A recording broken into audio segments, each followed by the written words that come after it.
Welcome to this episode of the Staffroom. Today we have Ben Bowen, our special guest. Welcome. Welcome, thanks for having me. So can you tell us a bit about your role, what you do at HAP, a bit of background, fun fact if you've got one? A question I wasn't know I'm going to get asked. So my name's Ben, I am Associate Director at HAP. I'm one of the lucky few who's been here since day one. I've seen the business evolve and grow over a number of years now. So yeah, it's fantastic to be a part of it. The role is quite wide-ranging, everything from supporting our sales team and then onboarding and bringing in clients and all the way through to staffing, recruiting the right people, placing them, and then finally payrolling them and making sure our finance works. So it's quite a bit of everything, but really exciting. Ben is the person we go to if anyone has a question. It's always Ben will know the answer. Okay, so we're going to ask you 10 questions. Question 1, we've got cute little cue cards as well. Question 1 is, can you share how you got started in your profession and what inspired you to pursue this career? Deep question. Deep question indeed. No, absolutely. So I've kind of always worked in hospitality. I started off, my dad owns a restaurant, so I started off when I was 17 washing plates in the kitchen, and literally this was by hand. There was none of those fancy machines. This was 600 plates every Friday and Saturday night, washing them by hand. And I'm a big believer in everyone should go and do a grafting job when they're young and understand the value of work. And so I kind of got involved with hospitality and the industry from quite a young age. I then went and I worked in a school for 7 years, and I had lots of, as you do as a teacher, you had lots of time off in the holidays. So I would, out of interest, want to go and work at some events and festivals, and that's where I really started getting involved in bar work. And I started going working at festivals, events, the Ashes, the cricket, stadiums, in my summer holidays really, and did that for quite a few years. And that's where I met Ben and Kieran, the founders of HAP. And when they decided to set up HAP, they were, would you like to come on board with us? So that's Never knew that's how you met them. And that's how I started. That's when we came together and did HAP. Yeah. And that was when did HAP start? Late 2016. So 7 years ago now. Yeah. And been here ever since. Next question. Can you tell us about HAP Solutions and our 4 offerings? Yeah, absolutely. So HAP, we've always been specialist in the flexible temporary market space. And that's what we've been doing. That's what we've built our reputation on over the years. So we are slowly rebranding that into a piece that is solely about our flexible and temporary staffing. However, we always get asked, can you do permanent roles? We find us this role on a permanent basis. So we've devised a new offering that we're calling HAP Talent. HAP Talent is focused on permanent recruitment for all kinds of roles in all kinds of sectors. So we're establishing that, and that's really starting to grow. As part of our offering with our temporary staff, we've always had a training and development academy, essentially online e-learning courses, qualifications for our staff members to gain.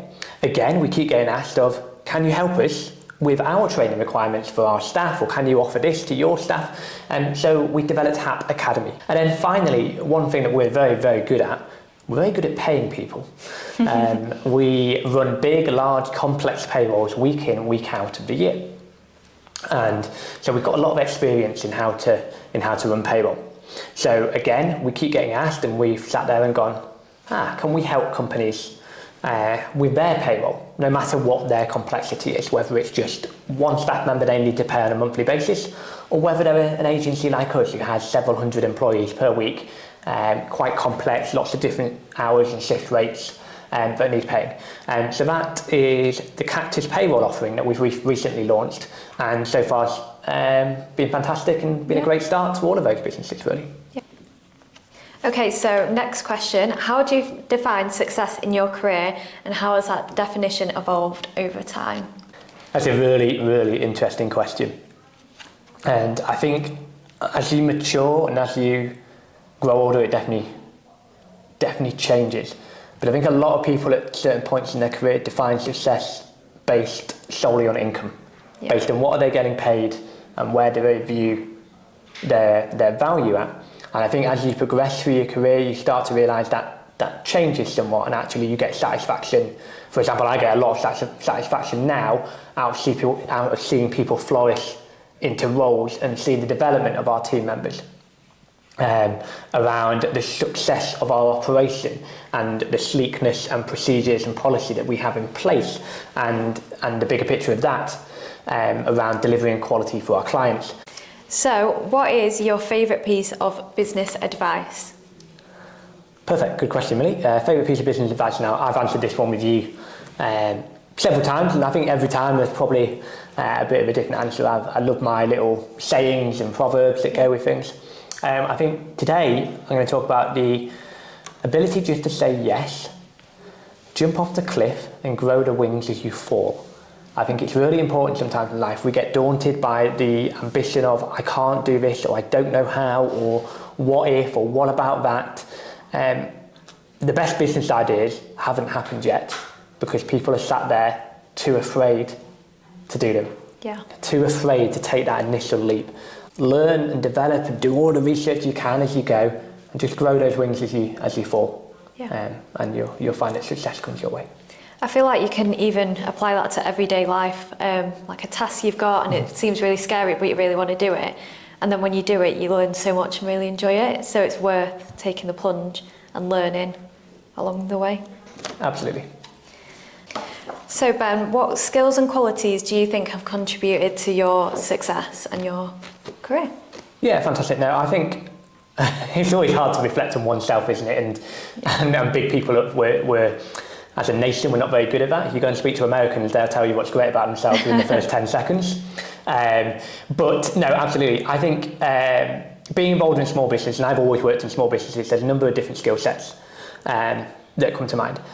First and foremost, I'm incredibly organised.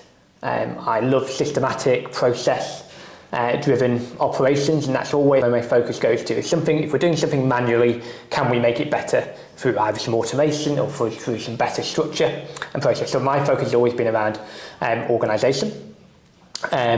Furthermore, I'm empathetic.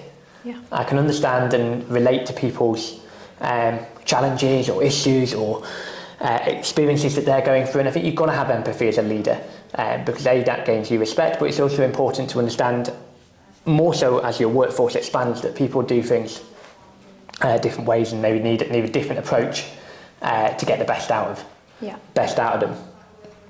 And then finally, I think you've got to empower individuals. I think you're a prime example of that, and I know a lot of time I will throw things at you, Millie, and go, can you do this, can you do this? Now a lot of time I could sit there and I could do it myself, but that's not the point. The point is it's your role, your responsibility, and I want to empower you to have the autonomy and the decision making within your role to do what you think is right. So I think empowering individuals, especially line managers and our middle management team across the business, to feel comfortable and empowered enough to make their own decisions. And we will always back them because they're doing it for the best of the business. So, devolving responsibility, empowering our middle management leaders is really important to me. Another skill or quality that I have is the ability to spin a lot of plates. I think when you're growing a young business like HAP has been over the years, you naturally get involved in a lot of different areas of the business and a lot of different demands and priorities at any one time. And I think I've got that ability to throw all these plates up in the air and keep spinning them a little bit like a circus, where they spin them on the sticks and you keep 3 or 4 plates spinning at the same time. So I think that's a good skill set of mine. Yeah. Stay tuned for part 2 where Ben will give us more insights and answer some more questions.